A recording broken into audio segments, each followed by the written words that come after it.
Welcome to the Get Wisdom podcast. I'm Jay. And I'm Miranda. And for you folks looking for maybe a new way to do life or trying to figure out how to get unstuck in, well, any area of life, really. Or maybe you just need a new perspective on your current circumstances. We can definitely assist you with all of those things. Yeah, check us out at www.getwisdom.cc. We're here to do what we always do. Cut through the noise, sift through the details of the material you've shared, and really pull out those potent, actionable insights. So today we're diving into a really interesting practical white paper by Brent Zeman. Right. It's called Discovering Your True Motivations, Building an Intention-Driven Business. And this isn't just theory, is it? It's aimed right at founders, leaders. Exactly. People looking for a new way, aiming to actually lead their companies, not just feel dragged along by them. And what's really compelling, I think, is how it tackles that core challenge, moving beyond just chasing revenue. Yeah. To building something that lasts, something with real impact. Precisely. So our goal here is to pull out things you can actually use right away. Whether you're a seasoned founder or just, curious about what makes businesses really tick. Okay, so let's unpack this. The paper promises a way to transform your core ideas into something deployable, a real framework. It does. And it starts by painting a picture, maybe a slightly stark one, of reality for a lot of businesses. Which is? Well, that when things get tough, or even when they're okay, just shouting, make more money, isn't a real motivator. Not in the long run. Right. And founders fall into that trap, don't they? Frantic tactics, micromanaging. And ending up feeling like an employee in their own company. You said it earlier, they're not the visionary anymore. It happens so often. But why? Why does that happen? You build something amazing and then feel trapped by it. It feels backwards, doesn't it? The paper points to three root causes, things that often get ignored. Okay, what are they? First, fuzzy intent. Basically not being crystal clear on why do we actually exist. So everything feels urgent? Exactly. Every priority seems like the priority. Chaos. Second, strategy created in a vacuum. Meaning? Meaning no solid premise underneath it, no real plan for developing the people. It's just ideas on a board. And the third? Third is scaling by adding bodies, not building people. You just hire more people without investing in their growth. And that leads straight to burnout, high churn. And stalled growth. Yeah. Because your people aren't keeping pace. So if you're listening and feeling like you're on that hamster wheel, always reacting, this paper is talking directly to you. It's saying, look deeper than the tactics. Right. And that leads to Zeman's core idea, his kind of non-negotiable truth. Which is? Build people, people build the business. Simple, but profound. That feels different, especially when you're staring at the bottom line. How does he suggest we actually do that, practically speaking? Well, the core idea is commitment, committing resources. Yeah. Specifically, he says 15–20% of your payroll. Wow, that's significant. It is. And not as a perk like, oh, we had a good quarter, let's do some training. No. As infrastructure.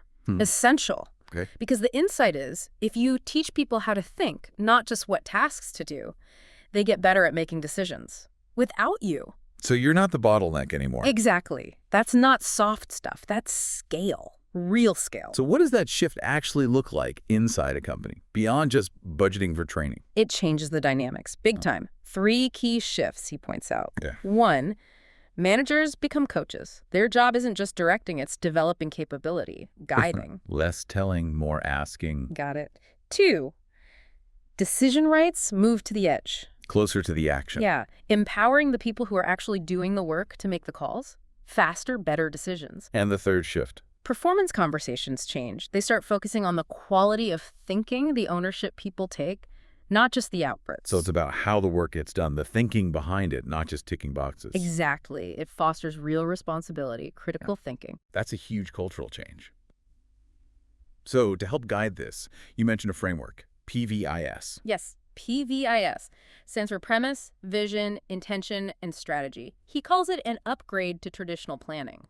An upgrade because it adds intention. Well, yes, that's part of it. But the real kicker is the order, the sequence. How so? Most people, most founders, they jump straight to S. Strategy feels productive, right? Let's make a plan. Sure, that makes sense. But Zeman argues that's putting the cart before the horse. You need the foundation first, the P, V, and I. Otherwise, the strategy doesn't stick, or it's not the right strategy. So slowing down on strategy to make sure it's grounded, let's break down those PVIS components with his examples. Okay, so P premise. This is your non-negotiable truth, your core belief. The example was, We build people. People build the business. Okay, fundamental.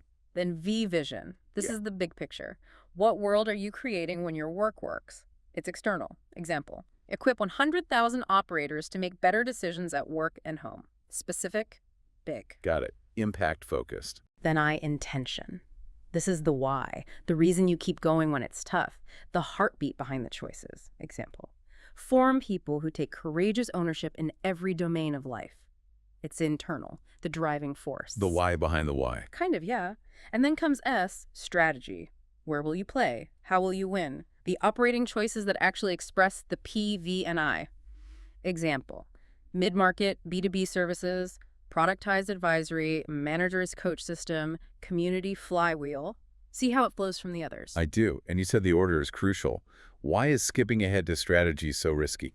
Because strategy without that P, V, and I, Right. it's just a list of things to do, maybe with nice branding. A map with no destination. Exactly. It chases tactics, maybe things that don't even align with why you started the business. So the question for you listening is, are you building a to-do list or are you building a legacy? The PVIS order forces that clarity. That really hits home. Okay, let's talk about scaling. The founder bottleneck issue. It's so common. It is. And the paper tackles it head on. It talks about the alpha trap. The alpha trap. Yeah.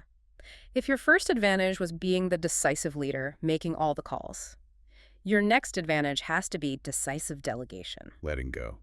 Which is hard. Really hard, psychologically hard for many founders, but necessary.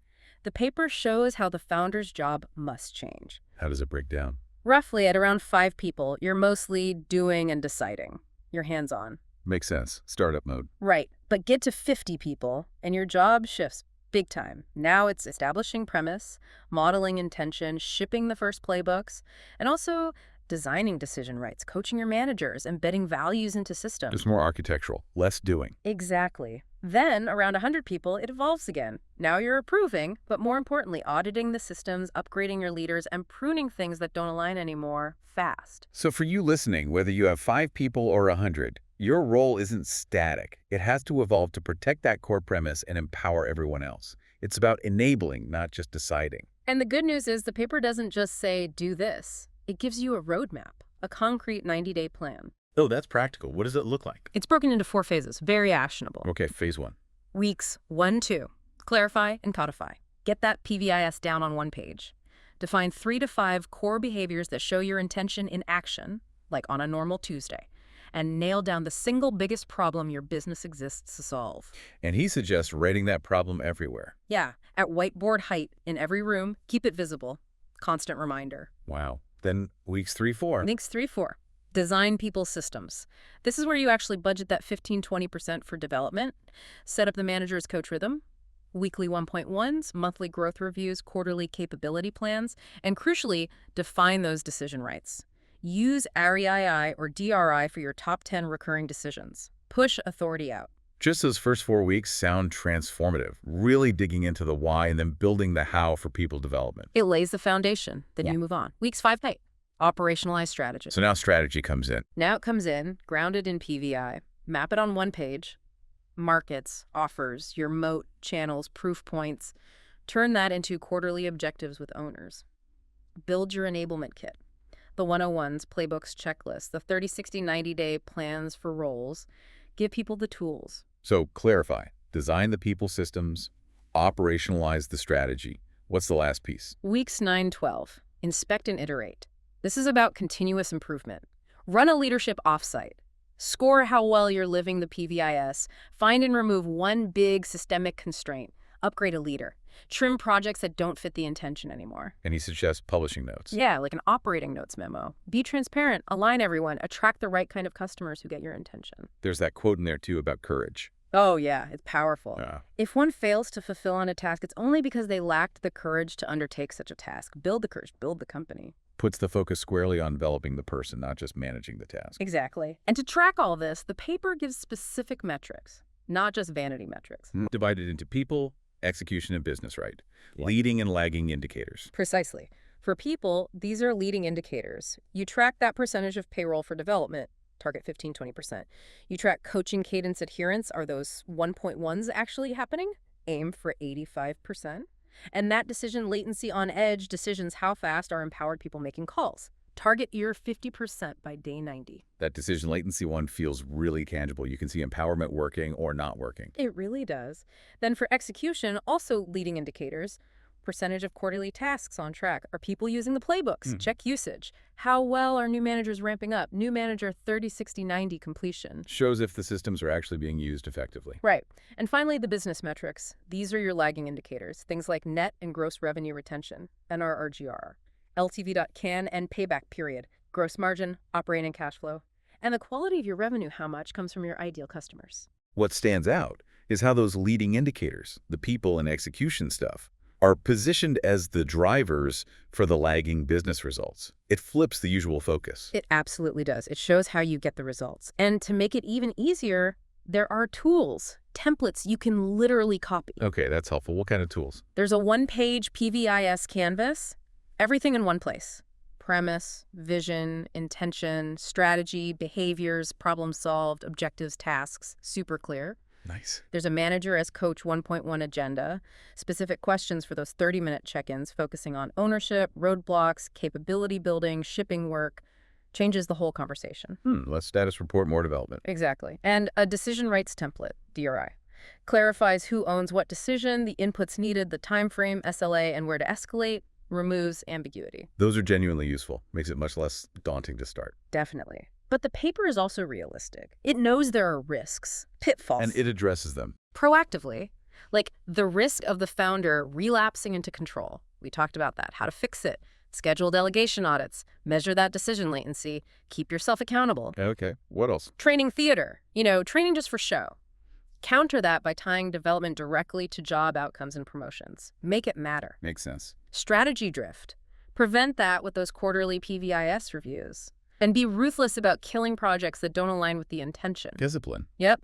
And finally, culture debt from hiring too fast. Address it by hiring for behaviors that match your intention and use probation periods with clear capability goals. Hire for fit, not just skills. Like it anticipates the journey's challenges. And to show it works, there's a case study. A brief one, yeah. A services firm, 35 people, stuck in strategy rewrites, managers leaving, sounded like a tough spot. The classic dragged by the businesses scenario. Totally. So they implemented PVIS, funded development at 18% of payroll. And here's a key move. They pushed pricing decisions out to the team leads with a 24-hour SLA. Empowering the edge again? And the results. In 90 days. Pretty impressive. Decision latency dropped 57%, manager churn went to 0, gross margin went up 6 points, and the founder got 2 focus days back each week. Wow, that's significant impact, fast. And the conclusion was perfect. No magic, just aligned intention and grown people. That sums it up. It really does. Finally, the paper includes reflection prompts to help internalize this. Yeah, some really potent questions for you and your team to chew on. Like what? Give us a couple. Okay, how about, if money were handled, what would we still be building and why? Gets right to the core purpose. Deep. Or this one, challenging for founders. Which decision am I hoarding because it props up my identity? Ouch. Yeah, that one stings a bit. Necessary, though. Or more practically, where is our intention not visible in Tuesday's calendar? Forces you to look at actual time allocation. And which behavior, if consistently lived, would remove 50% of our headaches? Focuses on practical culture change. And one more. What single constraint, if removed this quarter, creates the most freedom to execute? Helps prioritize. They're designed to provoke real thought. This whole framework, this PVIS approach from Brent Siemens' paper, it really does seem to offer a powerful way to anchor your business. Get beyond the day-to-day chaos. It's about making sure your strategy is a true expression of your premise, vision, and especially that lived intention. Building the people so they build the business you actually want. And it forces that question. Yeah. Are you building a lifestyle business or a legacy? Exactly. Either path is fine, the paper says, as long as you are consciously choosing it. Running the business, not letting it run you. Intention is key. Well, we hope this deep dive gave you some powerful insights, maybe some actionable steps for your own journey as a leader or founder. And if you want to learn more, or maybe even connect with Brent Siemens himself, you can reach him directly. Right. His number is 972-301-2878.